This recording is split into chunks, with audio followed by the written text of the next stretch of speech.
it's another Friday and we're here to have another conversation. I hope you've had an amazing week. I hope that everything that you set out to do this week, you were intentional about it and you made that move. Even if there were, pitfalls or fallbacks or whatever, the good part of it is that you tried and we applaud that. So I want to say hello and thank you for living an intentional and purposeful life this week. So I've been thinking a lot about the episodes, and it occurred to me that I haven't even spoken about what advocacy is for domestic abuse and why it is important, what it entails, and what we ought to do in terms of being advocates.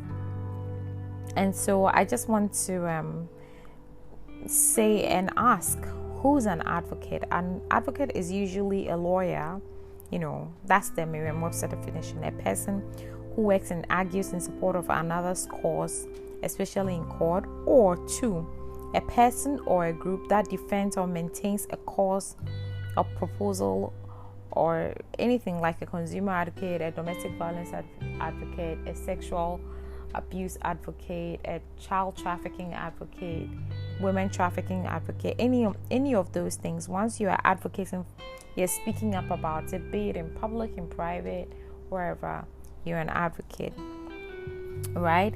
And for me, it's important for people to advocate because abuse thrives in silence. When there's silence, the abuse gets worse. When there's silence, the abuse affects the victim more. So in the case of domestic abuse, for instance, when there is silence from the victim, the abuser gets more emboldened, and then they push and they push and they push because they get away with it. Now, the first point of call for an abuser when they're accused is to deny everything and find excuses why they did what they did and to justify it, even though they know that what they did was wrong. They try to justify it because it debases them, it makes them look bad, and they know that what they're doing is bad, but they don't want to wear that cloak because they've portrayed themselves in a certain way during the time of the abuse or during the time that the abuse was occurring. So then they're silent about it and they don't say much. Now, that is why advocacy has to be loud. That is why advocacy has to be loud, and that is why we need advocates for any kind of abuse on every level and in every space. I actually believe that companies should have advocates and people who are trained in the company so they can handle things like sexual abuse, child trafficking, and domestic abuse within the context of how it affects their staff, even because it does affect them. So it's important for us to talk about it. Now, what are the types of advocacy that we have? I think I discovered that we have 3 types. We have the self-advocacy, we have the individual advocacy, and then we have the systems advocacy. Now, self-advocacy refers to an individual's ability to effectively communicate, convey, negotiate, assert his or her own interests, desires, needs, and rights. That is by Van Rosen et al. 1994, in the document that they wrote. Now, self-advocacy basically means you're speaking up for yourself, you understand your strengths and your needs, you identify your personal goals, and you know your rights and responsibilities, and you are able to communicate it to other people. So, for instance, say a victim is speaking up about domestic abuse that they've endured, and then they come and they say, you know what, this is what has happened to me, this is what I have been through, I have come to the knowledge and realization that this is what it is abuse. I have come to the realization that this is not love.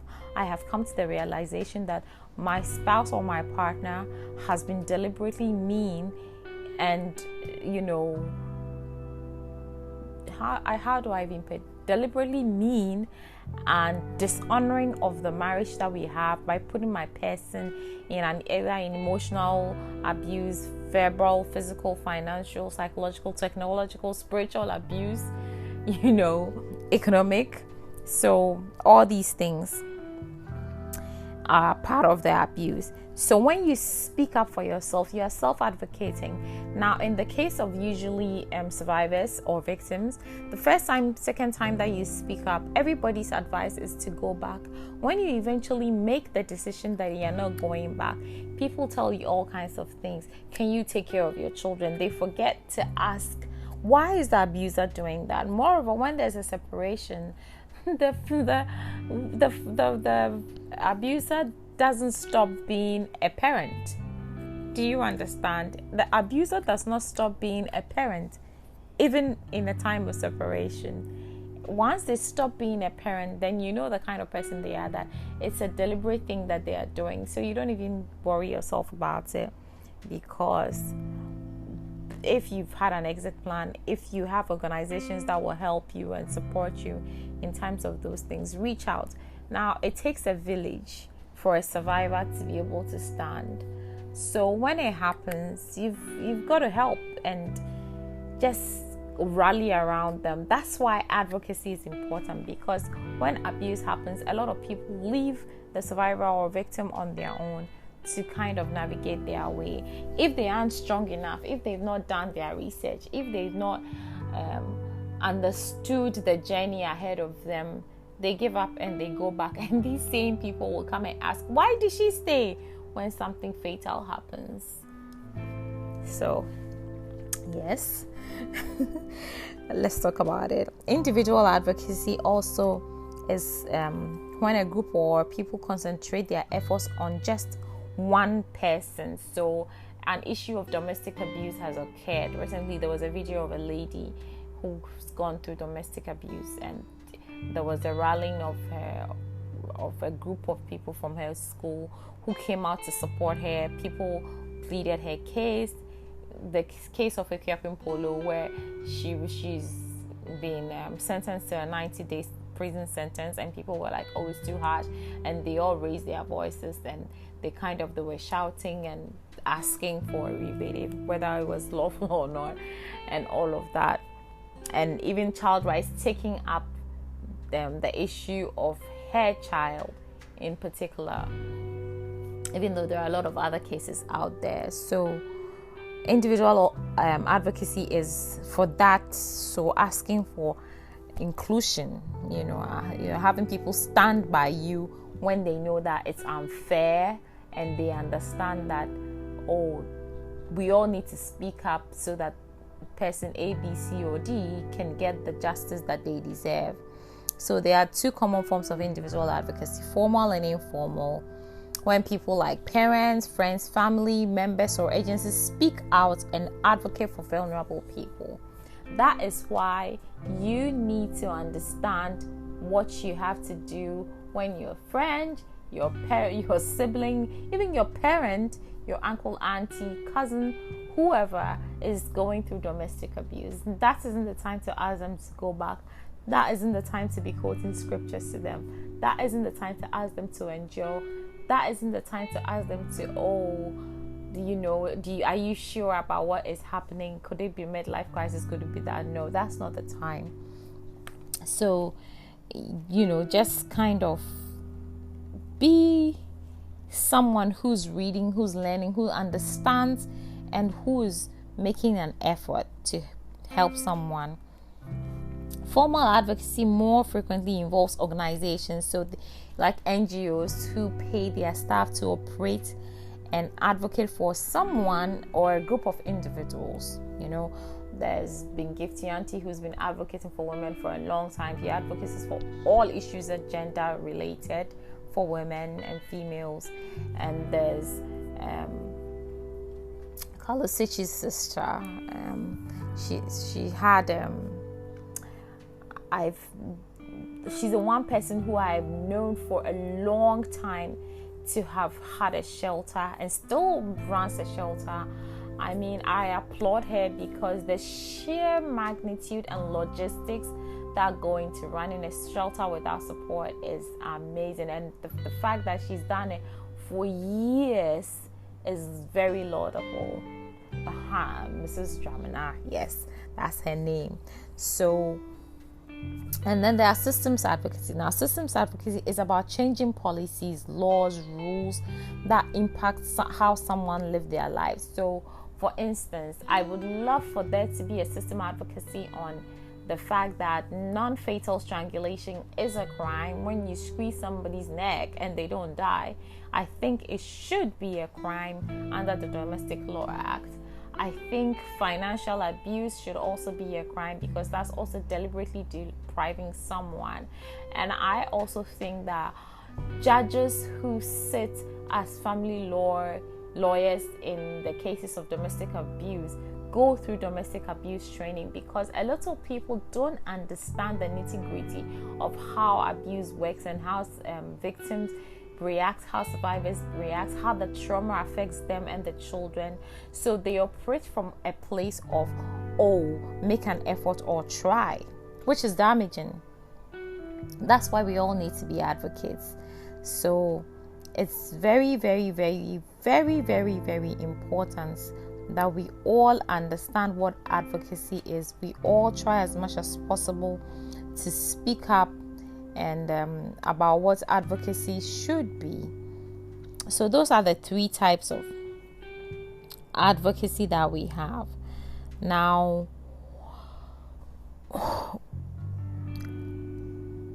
a victim will speak up for herself or himself, right? And they will say that, look, this is what I have been through. They understand the reality of the situation. It's not for you to come and ask them questions about how do I even put it? About perceptions that you have about the situation. So a lot of people tend to downplay the reality of what a victim has gone through and kind of ask questions from their perception of the situation. They don't listen to it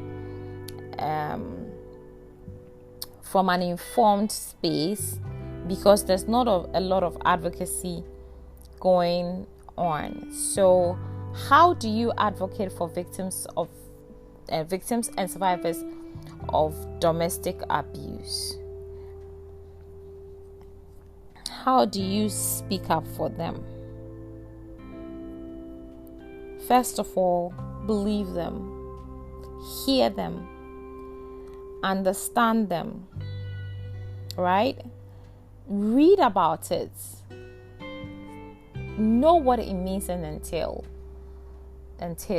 Listen to podcasts like mine. There are tons out there. If you can't read about it, listen to a podcast about domestic abuse. Repost on social media, not just the one-off. Like, be consistent about it. Support a creative outreach.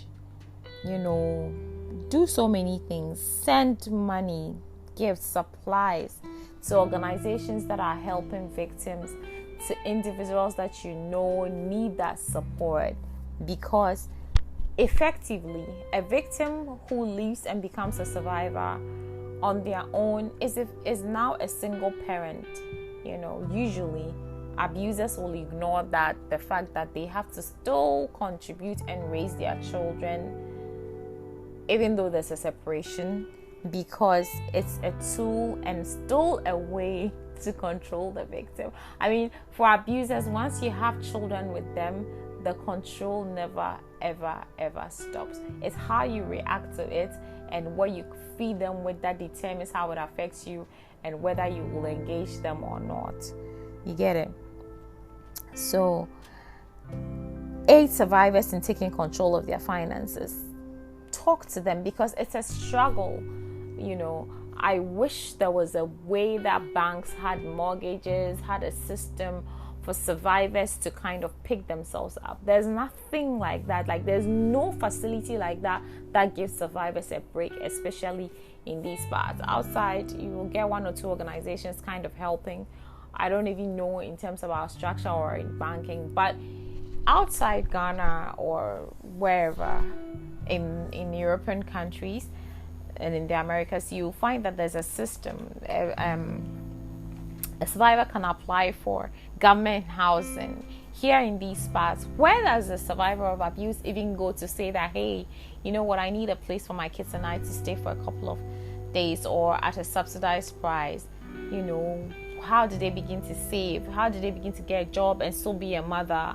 Those are conversations that we need to have, and it takes a lot of people to come into that space and say that, okay, this is the reality and this is the fact that this is what we need to do to support them so they can get back on their feet, so that there's a lot of kind of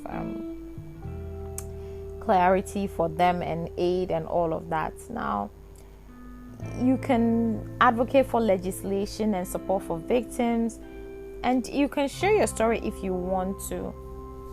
It doesn't have to be it's very personal. You can do it in a video. Mel B just shared her video, other people just shared their story. Look, typically I will say that survivors don't even tell their story, the real essence of their story and the details of what they go through, because the trauma lives with you for a long time. So the very few people who know will know, but to publicly speak about it takes a lot of courage, because especially when there are children involved, because they are also victims of the abuse, right? So children, once there's abuse going on in the home, if it's from the man or the woman, once it's happening, the children are also victims of abuse. People always discount the fact that they think that the children are oblivious and are not affected by the abuse, but they are. So once you abuse your spouse, you are inadvertently abusing your own children, you know, and that's a sad reality. But a lot of people tend to ignore it and actually use the children as an excuse, forgetting that the children are also being abused. You know, so that's why advocacy is important. That's why you need to speak up, because like I said in the beginning, abusers thrive on the silence of the victim, their family, their friends, society, and the public in general, the church. They thrive on that silence. Once nobody is saying anything and calling them out for what they are doing and who they are, and are rather advocating and putting pressure on the victim to go back into that space where they've been traumatized, they've lived a life walking on eggshells, afraid, wondering when the next outburst is going to come, if it's verbal, wondering when the next hit is going to come, if it's physical, wondering when the next emotional, wrenching, verbal vitriol is going to come from, wondering what they are going to do next that is going to trigger an episode, wondering how long it will last for, and all of those things. And in the same vein, trying to shield the children from the abuse. But tension is tension. They can feel it. The only thing is that children feel it, they see it, they understand, they know that it's not right, but they are powerless, right? So if they don't have advocates, what do you want them to do? Why should they be the reason why a victim should continue to suffer abuse when they are also being affected? Do you understand? So it's important for advocacy to go on. Now, there are different levels where people need advocacy. It's basically, it could be counseling and resources and support group. That's advocacy. It could be information about legal rights. That's advocacy. It could be medical care for physical and psychological recovery. All those things are advocacy. Economic and job assistance, safe and accessible housing, emotional and legal support in court, help with compensations, assistance with communicating with lawyers, family. Like, it's a whole lot, because all that, when all this is happening, the survivor or the victim is supposed to stay strong. It's supposed to function if they have a job. It's supposed to raise their children. It's supposed to make sure that they have food. It's supposed to be there for her friends and family. When in actual sense, all these people need to be there for the survivor or the victim at this time. So if your child is going through something like this, please be there for them. Don't try to put your perceptions and society's perceptions on them and expect that they act how you want, they go and endure. No, please don't do that. So there are community advocates who work for a shelter or a social agency, a non-profit, and they come in and they talk to the victims. There are crisis intervention advocates. When something is happening, they can immediately come in. They are like counselors, like sexual assaults when it happens, hotlines, campus advocates. Abuse occurs even in relationships on campus. Do they know where to go to?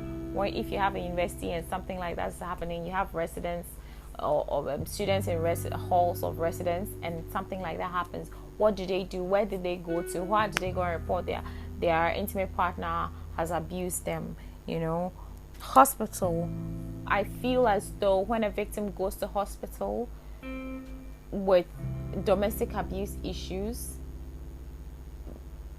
how do they even go about it? Because if the hospital doesn't have someone who's been trained to assist advocates in the hospital, sometimes evidence can be lost, sometimes the wrong diagnosis can be given, sometimes anything, the psychological, sometimes the physiological effects shows in the body, because the body is trying to resist everything that's happening. So it shows in their body, and so they might have a running stomach, they might have something. Immediately that they leave their abuser, it stops. But when the hospital doesn't understand the background of what's going on, they might prescribe medication and that's not what they probably need at that point. But it's just their body's reaction to the abuse and the fact that the body does sense that there's danger, right?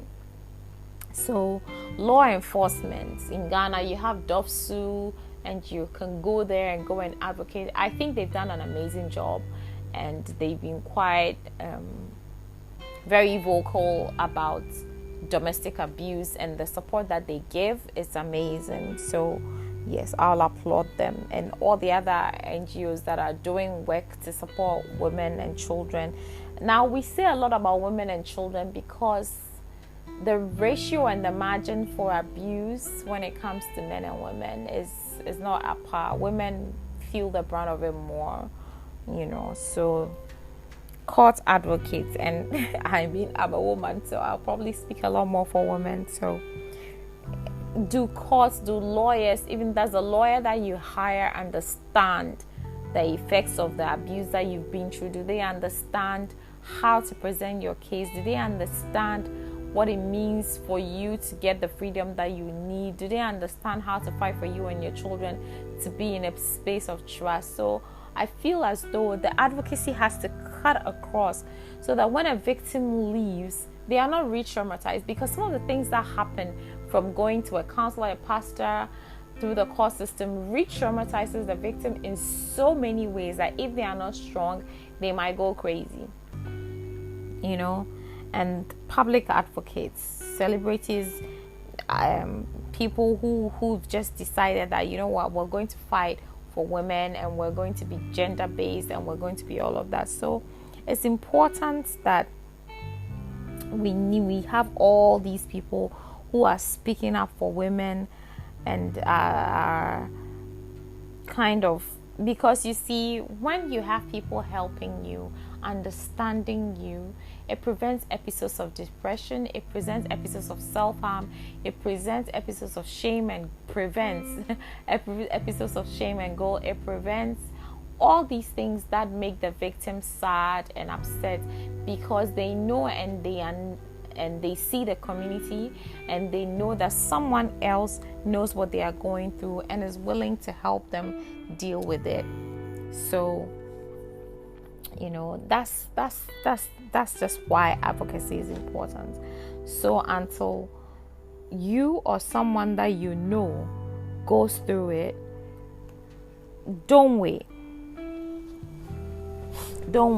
right? 43 million women in the US alone experience psychological aggression. 1 in 5 women and 1 in 38 men undergo rape or rape attempts. 16% of homicide victims are killed by their domestic partners.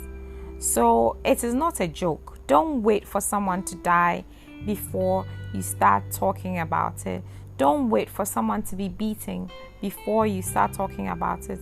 Don't wait for someone to be slapped before you start talking about it.